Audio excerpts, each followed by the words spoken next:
चांगले कवी आहेत, चांगले लेखक आहेत आणि सामाजिक योगदानामध्ये गायक पण सुंदर आहेत. आणि मग तुमच्याशी बोलताना तुम्ही पाहिलं असेल पण संत मिळत नाहीये. फक्त ते तुम्ही आम्ही तरी यांचे ठरवलेले आहे, ज्यांना ठोक ठोक ठोकलेले आहेत त्याच्या दगडात त्यांनी देवाची निर्मिती केलेली आहे. आणि माझ्यासारख्या तुमच्यासारख्या चित्रकाराने चित्र काढून दिले देवाला तरी जन्माला घाल. आणि नक्कीच तुम्हाला सांगतो नाही, जे मुलं आपल्या आईबाबांचे ऐकत नाही ते जगात तरी कधी श्रेष्ठ आणि सक्सेस होऊ शकतात. पण मित्रांनो, दगड फोडल्यानं तुम्ही नाही पूजा केली चालेल, पण एक लक्षात घ्या, या संदीप पाटलाचं ऐकून घ्या, छातीवर हात ठेवून सांगा आणि कळतो आपल्या आईबाबांना मिठी मारा. कारण आज हा उद्या माहिती नाही. अरे बाप लिहिल्यावर माणसाला कळतं, कारण बाप त्या ठिकाणी कधी रडताना दिसला नाही मुले हो. बाप हा कधी रडताना दिसला नाही, बापाचं दुःख कधी कळलं नाही. बाप हा फक्त पहाडासारखा सणसणीत वालासारखा आवाज करताना आपल्याला बापासाठी वाईटच दिसलेला आहे. कारण की आईनं खात्याने सांगितलंय बापच सांगितलं मोबाईल ठेव, आवाज सांगू का, शाळेत जातो का, आवाज सांगू का, त्या बाबाचा धाक दाबून त्या पोराच्या नावाला घेतलं. पण आजचा पोरगा मात्र घाबरते, बाप स्वारी म्हणतो. स्वारी माहिती आहे कसला स्वारी, कसला जमाना आहे. विद्यार्थी मित्रांनो, म्हणून त्यांनी आईबाबांचा गेले पाया पडा. कारण बापाच्या ठिकाणी आबाडासारखा असतो, सेहतले सारखा नाही, मस्तकी असतो. सारा दुःख आणि शिव्या साथ त्या गेले मुलांसाठी आणि घरासाठी त्यांनी कांका उभा राहतो. त्याचं नाव आहे बाप. आणि आई ही प्रत्येकाला दिसली डोळ्यामध्ये, तिच्यावर किती कविता, किती लेसन झालेले आहेत, पण बापाविषयी खूप झाले. म्हणून सांगतो, बापासारखा बाप मिळावा, हो बापासारखा बाप मिळावा, जगात कोठे पुण्य करावा, नका जाऊ विसरावर, कसा तुला रे विसर आई बापाची माया, का नाही तुला येत आठवण. मित्रांनो, खरंच तुम्ही तुमच्या आईबापांना ना मिठी मारा. आतापर्यंत सगळा जो गरीब असतो त्याची ही इच्छा असते की बिल्डिंग लवकर घ्यावं, मोचीची इच्छा असते की जुता खराब व्हावा, टेलरची इच्छा असते की कपडे फाटले गेले पाहिजे, आणि प्रत्येकाची इच्छा असते की कोणतरी आजारी पडावं आणि माझं हॉस्पिटल करावं. पण या जगातला एकमेव असा ठिकाणी देव नाही, पण देवतासारखा कमी नाहीये. असा तो म्हणजे त्याने निर्मळ प्रेमानं निस्वार्थ प्रेम केलेल्या समाजावरती आणि देशाला ठरवणारा तो म्हणजे शिक्षक असतो. तो लहान असतो मोठा असतो, देवापेक्षा कमी नाहीये. मग त्याचं वर्णन त्याने लक्षात ठेवा. तो निस्वार्थ प्रेम करतो. तो म्हणतो की मी जे शिकले ते माझ्या मुलांना पूर्ण देण्याचा आत्म ओतत असतो.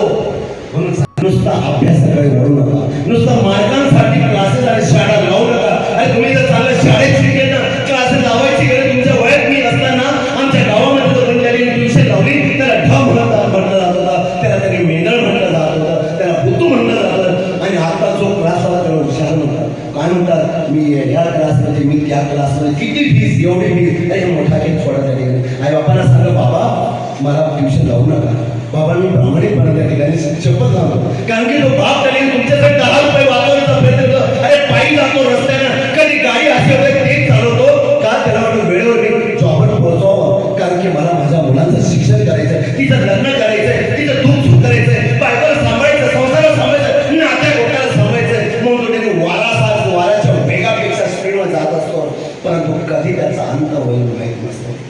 पण बापासारखं तरी आई पण तशीच आहे, वाघिणी सारखी आहे. अरे घरातली प्रेमळे पण बाहेरची वाघीशी जगाशी लढत असते. म्हणून तुम्ही या 2 देवतांना विसरू नका. तिसरा मध्ये देव म्हणजे गुरु. कर लो दूर प्रभु मेरे मन में अंधेरा है, जब से तेरी लगन लगी हुआ मन में सवेरा है, इतना बता दो प्रभु कि मेरी मंजिल है कहाँ, मुझे ले चलो वहाँ जहाँ ज्ञान का डेरा है. तर नक्कीच तुम्ही चांगला विचार करा, चांगल्या मित्रांची संगत तुम्ही आता विचार करा. आता समोरच्याने फेसबुकवरचे कोणी लाईक केलं, कोणी कमेंट केलं म्हणून मित्र होत नाही. मग तुमच्या आईबापांची पर्सनल गोष्टी ना त्या बाहेर बोलू नका. त्या मित्र आणि मैत्रिणीशी कधी व्यक्त होऊ नका. व्यक्त व्हायचं त्या आईच्या चरणीशी, तिचे डोकं फोडायचं देवाजवळ भांडण करा, पण या बाहेरच्या समाजासमोर कधी व्यक्त होऊ नका. तुमच्या ठिकाणी तो कमजोरीचा फायदा उचलतो आणि नक्की एक दिवस तुमचाच घात करतो. म्हणून लक्षात घ्या, सोडून पुन्हा विश्वास आणि दुसरा म्हणतो तो जेव्हा समान बसलेले त्या ठिकाणी. तुम्हाला एक सांगतो, शेवट मी संप करतो, कारण मला त्या ठिकाणी स्टॉप होत नाही, म्हणून माहीत कोणी घेतली माझ्याकडे, ज्याला माहिती मिळाली आणि दिलं तर सोडत नाही. आई लेकरांना नेहमी कमरेवर बसवते. माझ्या गावाच्या भाषेमध्ये कड्यावर पोराला बसवलं म्हणजे कमरेवर बसवलं. तर आई काय म्हणते, मी जे पाहते ते माझ्या मुलांना पाहावं, आणि बाप हा खांद्यावर बसवतो पोरांना. बघा तुम्ही, हे स्वप्न आणि सत्य आणि वास्तवात आहे. बाप काय म्हणतो, मी जे पाहत नाही ते माझ्या लेकरांना पाहावं. एवढा दूर दृष्टिकोन ठेवणारा फक्त बापच असतो, म्हणून त्याचं नाव वाघ आणि तो कडक असतो. मित्रांनो, त्याला जपून घ्या, खूप तळे नारळासारखा. ठीक आहे, धन्यवाद. तुम्ही छान पैकी बोललात सर्वजण, पण काही मुलांनी त्याने आत्मविश्वास आणि डगमडलं कोणी नाही. प्रत्येकाला नॉलेज खूप सुंदर होतं, खूप तुम्ही तळमळ जबरदस्त केलेली होती. पण तुम्हाला इथं काय वाटत होतं, इथं उभं राहिलं होतं, कारण की एक दिवस तुमच्यातलाच हा होता नाही अनपड. 2007 मध्ये मुंबईमध्ये आलं, फक्त अंगाच्या कपड्यावरती इथं रोडवर झोपणारा मीच तो संगीत टाकले.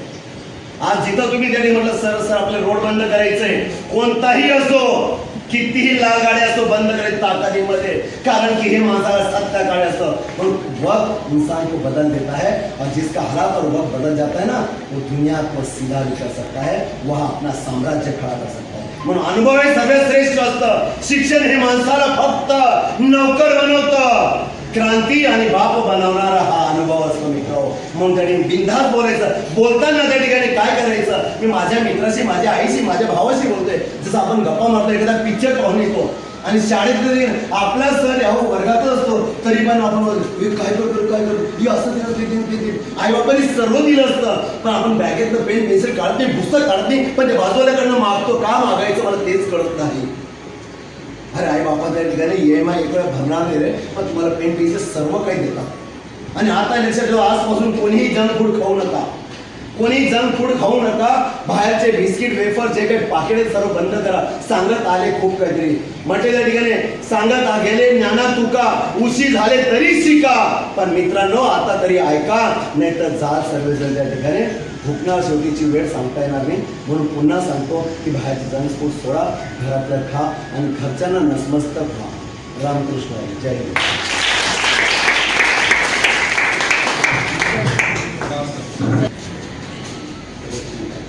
तुम्हाला कधी जर तुमच्या शाळेत कॉलेज रुपया देऊन माणसाचा स्वभाव बिघडत असतो, पण आशीर्वाद देऊन, टाळ्या देऊन माणसाला तेज आणि उत्साह आणि असा ऊर्जा तयार होते की ती मोबाईलची चार्जिंग सुद्धा समजून जाते, माणसाची चार्जिंग संपत नाही.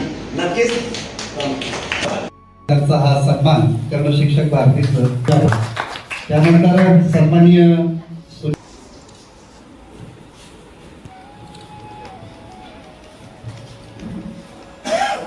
आजचा त्यांचा आरामाचा वेळ होता खरं म्हणजे हे सगळे परीक्षक आहेत, पण आपल्या शिक्षक भारतीवर असलेल्या प्रेमापोटी, सर इकडे प्रेमापोटी त्यांनी आपल्याला आज वेळ दिलेला.